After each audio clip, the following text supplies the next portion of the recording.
அக்பர் ஒரு நாள் சபையில் அமர்ந்திருந்த அறிஞர்களை நோக்கி, அறிஞர் பெருமக்களே, நான் பெரியவனா இல்லை கடவுள் பெரியவரா என்று கேட்டார். கடவுள் பெரியவர் என்று சொன்னால் அரசர் கோபித்துக் கொள்வாரே என்று எண்ணி மற்றவர்கள் மௌனமாக இருந்த பொழுது நுண்ணறிவு மிக்க பீர்பால் எழுந்து, மன்னர் பெருமானே, சந்தேகத்திற்கு இடமில்லாமல் கடவுளை விட தாங்கள்தான் பெரியவர் என்றார். அக்பர் மகிழ்ச்சியோடு, எப்படி கூறுகிறீர்கள் என்றார்.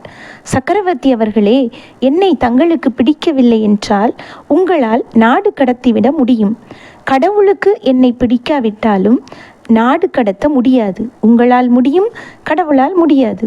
ஏனெனில் உங்களின் ஆட்சி எல்லை குறுகியது. உடனே அடுத்த நாட்டுக்கு விரட்டிவிட முடியும்.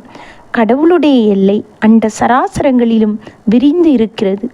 ஆகவே அவர் எவ்வாறு நாடு கடத்த முடியும் என்று வஞ்ச புகழ்ச்சியாய் மறைமுகமாக கடவுளே பெரியவர் என்று பீர்பால் கூறியதை அக்பர் உணர்ந்து அவரின் நுண்ணறிவை பாராட்டினார்.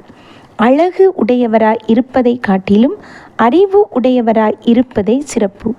அறிவை விரிவுசை, அகண்டமாக்கு என்கிறார் பாரதிதாசன்.